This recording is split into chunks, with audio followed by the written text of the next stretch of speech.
السلام علیکم۔ آج ہم ایک ایسے سوال کی گہرائی میں اتر رہے ہیں جو شاید ہر سوچنے والے ذہن کو کبھی نہ کبھی ضرور متوجہ کرتا ہے۔ آخر اس زندگی اور موت کا مقصد کیا ہے؟ وعلیکم السلام۔ جی ہاں، بہت بنیادی سوال ہے۔ بالکل۔ اور اس غور و فکر کے لیے ہمارے پاس موت اور حیات امتحان عمل کے عنوان سے کچھ منتخب اقتباسات ہیں۔ یہ خاص طور پر سورۃ الملک کی دوسری آیت پر روشنی ڈالتے ہیں۔ جی تو آج ہماری کوشش یہ ہوگی کہ ان اقتباسات میں جو بنیادی باتیں ہیں ان کو سمجھیں اور دیکھیں کہ یہ ہماری روزمرہ کی زندگی پر کیسے آپ کہہ لیں اثر انداز ہو سکتی ہیں۔ یقیناً، اور یہ موضوع دیکھیں صرف ایک علمی یا کوئی فکری مشق نہیں ہے، یہ تو وہ حقیقت ہے جس سے ہر انسان کا واسطہ پڑنا ہے۔ صحیح۔ موت، جس کا ذکر ذریعے میں بھی بار بار ہے، ایک ایسی سچائی ہے جس سے نہ تو انکار ممکن ہے نہ کوئی فرار۔ تو یہ جاننا کہ اس زندگی اور اس کے اختتام یعنی موت کو کس نظر سے دیکھا جائے، یہ ایک ناگزیر ضرورت بن جاتی ہے۔ وجود میں آئیں اور ہمارے اعمال، ہماری کوششیں، ہماری نیتیں وہ اس سارے معاملے میں کہاں کھڑی ہیں؟ جی شروع کرتے ہیں موت کی حقیقت سے۔ سب سے پہلے تو موت کی ناگزیریت کا احساس دلاتا ہے، اور یہ کہ یہ کتنی اچانک آ سکتی ہے۔ بالکل۔ یہ کہتا ہے کہ موت کسی بھی لمحے دستک دے سکتی ہے، کوئی پیشگی اطلاع نہیں ہوتی۔ یہ وہ وقت ہے جب دنیا کی ہر چیز، ہر رشتہ، ہر کامیابی، ناکامی، سب کچھ پیچھے رہ جاتا ہے۔ جی، سب چھوٹ جاتا ہے۔ قبر کا اندھیرا سامنے ہوگا، اور یہ کسی خاص طبقے کے لیے نہیں ہے، بادشاہ ہو یا غلام، امیر ہو یا غریب، عالم جاہل، سب کے لیے ہے۔ سب کے لیے یکساں ہے۔ کوئی مہلت نہیں مانگ سکتا، کوئی اسے ٹال نہیں سکتا۔ یہ ایک اٹل حقیقت ہے۔ اور اسی اٹل حقیقت کے پس منظر میں قرآن وہ آیت پیش کرتا ہے جو زندگی اور موت کے اس پورے سلسلے کو ایک معنی، ایک مقصد دیتی ہے۔ جی، اللہ تعالیٰ کا ارشاد ہے جو ہماری گفتگو کا مرکزی نقطہ بھی ہے۔ الذی خلق الموت والحیات لیبلوکم ایکم احسن عملا وہو العزیز الغفور۔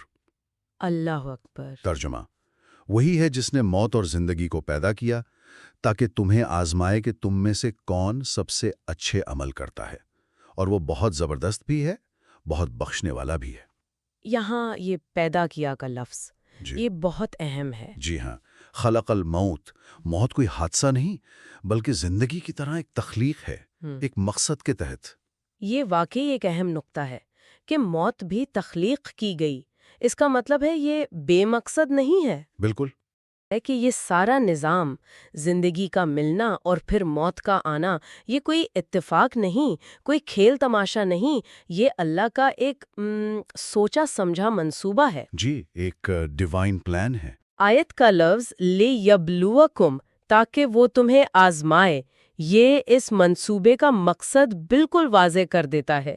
تو گویا زندگی ایک امتحان گاہ ہے۔ ایک ٹیسٹنگ گراؤنڈ۔ جی، کہ ہر دن جیسے ایک نیا سوالیہ پرچہ ہے، ہر رات غور و فکر کا موقع ہے، اور ہمارا ہر قول، ہر فعل، ہر نیت وہ اس پرچے پر لکھا جانے والا جواب ہے۔ بہت خوبصورت مثال ہے، اور یہاں یہ سمجھنا بھی ضروری ہے کہ عام طور پر زندگی کا تصور کیا ہوتا ہے اور قرآنی تصور اس سے کتنا مختلف ہے۔ ہاں، یہ فرق اہم ہے۔ عام طور پر لوگ سمجھتے ہیں، یا ہم سبھی شاید کہیں نہ کہیں یہ سوچتے ہیں کہ زندگی کا مقصد اچھا کھانا پینا ہے، گھر بنانا ہے، کریئر میں آگے بڑھنا ہے، زیادہ سے زیادہ دولت، آسائشیں جمع کرنا۔ جی، دنیاوی کامیابی جسے کہتے ہیں۔ بالکل، یہ چیزیں اپنی جگہ، کہ قرآن کے نزدیک زندگی کی اصل حقیقت یہ نہیں ہے۔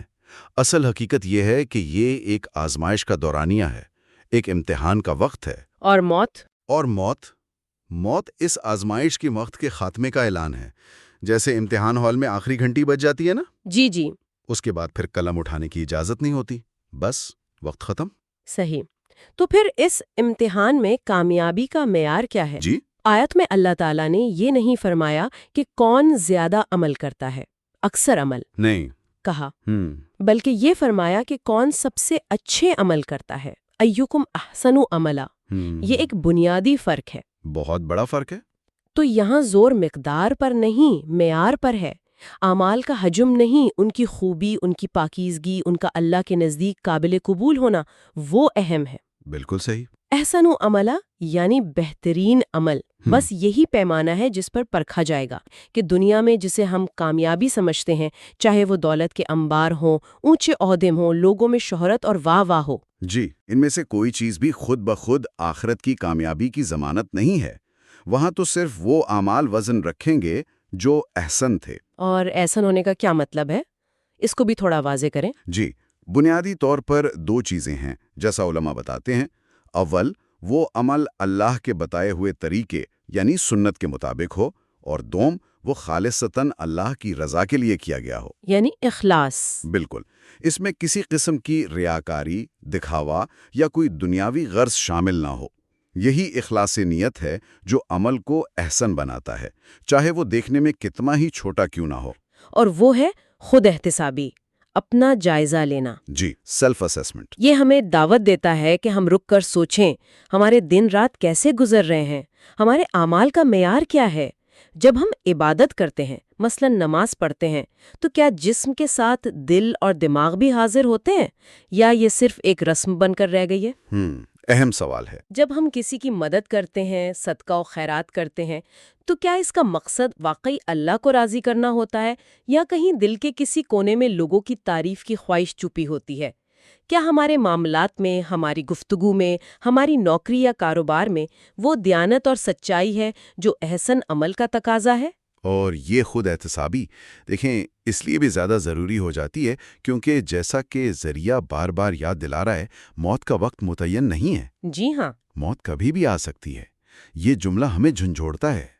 اگر موت اتنی ہی قریب اور غیر متوقع ہے تو کیا ہم اس ملاقات کے لیے تیار ہیں جس کا نام موت ہے؟ اللہ اکبر۔ کیا ہمارے اعمال کا ریکارڈ ایسا ہے کہ ہم اسے اعتماد کے ساتھ اپنے رب کے حضور پیش کر سکیں؟ جب روح قبض کرنے والا فرشتہ آئے گا تو کیا ہم دنیا کی ادھوری خواہشات اور حسرتوں میں الجھے ہوں گے، یا ہمارا دل اللہ سے ملاقات کے شوق اور امید سے بھرا ہوگا؟ یہ سوالات ہیں جو ذریعہ ہمارے سامنے رکھتا ہے۔ امتحان میں کامیاب ہونا ہے جس کے لیے یہ زندگی دی گئی ہے۔ جی، اصل کامیابی وہی ہے۔ اور کامیابی کا راستہ اللہ کو راضی کرنے سے ہو کر گزرتا ہے۔ یہ زندگی اللہ کی طرف سے ایک امانت ہے۔ ایک ٹرسٹ ہے۔ جی، ایک امانت۔ اور موت اس امانت کی واپسی کا وقت ہے۔ سوال یہ ہے کہ ہم اس امانت کے ساتھ کیا سلوک کر رہے ہیں؟ کیا ہم اس کے حق کو پہچان کر اسے استعمال کر رہے ہیں؟ لیکن کہانی یہاں ختم نہیں ہوتی۔ آیت کا آخری حصہ امید اور توازن کا ایک بہت خوبصورت پیغام دیتا ہے۔ جی۔ آزمائش اور عمل کے ذکر کے بعد اللہ تعالیٰ اپنی دو صفات بیان فرماتا ہے۔ وَهُوَ الْعَزِيزُ الْغَفُورُ، وہ الرزیز ہے، یعنی بہت زبردست، غالب، صاحب اختیار۔ بہت پاورفل۔ جی، اس کی پکڑ سے کوئی بچ نہیں سکتا۔ اگر کوئی اس امتحان میں جان بوجھ کر ناکام ہوتا ہے، غفلت برتتا ہے، تو وہ سزا دینے پر پوری قدرت رکھتا ہے۔ یہ پہلو ہمیں سنجیدہ اور ذمہ دار بناتا ہے۔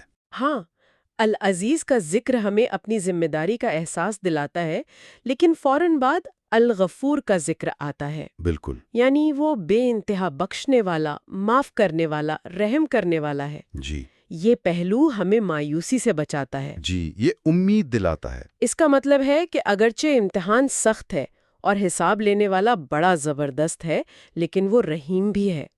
اگر انسان سے غلطی ہو جائے، کوتاہی ہو جائے، وہ بھٹک جائے، لیکن پھر وہ نادم ہو، پشیمان ہو اور سچے دل سے پلٹ آئے، یعنی توبہ کر لے، تو اللہ کا دروازہ بند نہیں ہوتا۔ الغفور ہونے کا یہی مطلب ہے کہ توبہ اور اصلاح کا راستہ ہمیشہ کھلا ہے۔ الحمدللہ۔ اگر انسان اپنی غلطیوں کا اعتراف کر لے، ان پر شرمندہ ہو اور آئندہ کے لیے اپنی طرز عمل کو درست کرنے کا پختہ ارادہ کر لے، تو اللہ کی رحمت اسے ڈھانپ لیتی ہے۔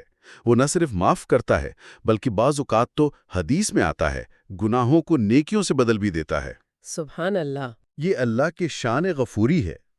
تو العزیز ہمیں اللہ کی نافرمانی کے انجام سے ڈراتا ہے، جبکہ الغفور ہمیں اس کی رحمت کی امید دلاتا ہے۔ ان دونوں کے درمیان توازن ہی صحیح راستہ ہے۔ تو اس ساری گفتگو کا نچوڑ کیا نکلتا ہے؟ جی بالکل۔ یہ زندگی بے مقصد نہیں، یہ ایک امتحان ہے۔ اس امتحان میں کامیابی کا دار و مدار اعمال کی تعداد پر نہیں، بلکہ ان کے معیار پر ہے۔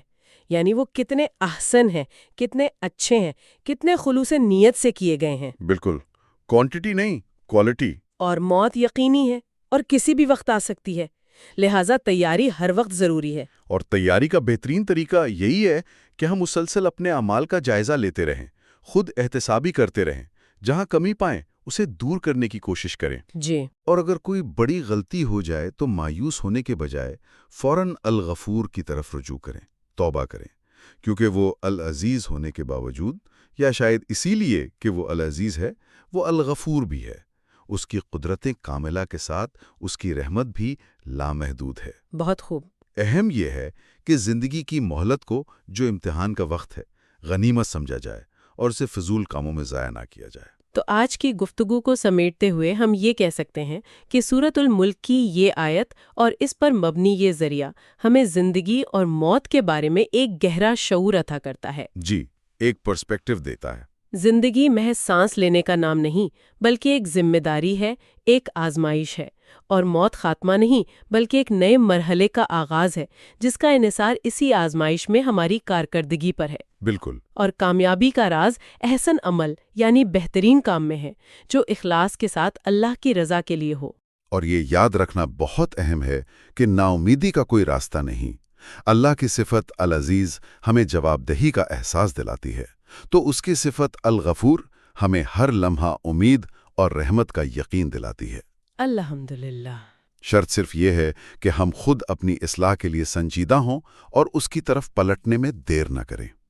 یہ مہلت، یہ زندگی بہت قیمتی ہے، اسے غنیمت جاننا چاہیے۔ بالکل صحیح۔ اور آخر میں ایک سوال جو شاید ہم سب کے لیے غور و فکر کا باعث بن سکتا ہے، خاص طور پر آج کے اس تیز رفتار اور پیچیدہ دور میں۔ جی؟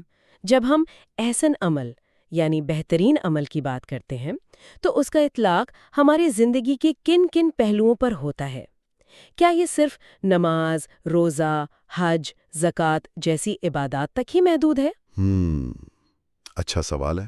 یا پھر ہمارے روزمرہ کے معاملات، ہماری نوکری یا کاروبار میں ایمانداری، اپنے گھر والوں کے ساتھ حسن سلوک، پڑوسیوں کے حقوق کا خیال رکھنا، سچ بولنا، وعدہ پورا کرنا، دوسروں کے لیے آسانیاں پیدا کرنا، علم حاصل کرنا اور پھیلانا، کیا یہ سب بھی احسن عمل کے دائرے میں آتے ہیں؟ یقیناً آتے ہیں۔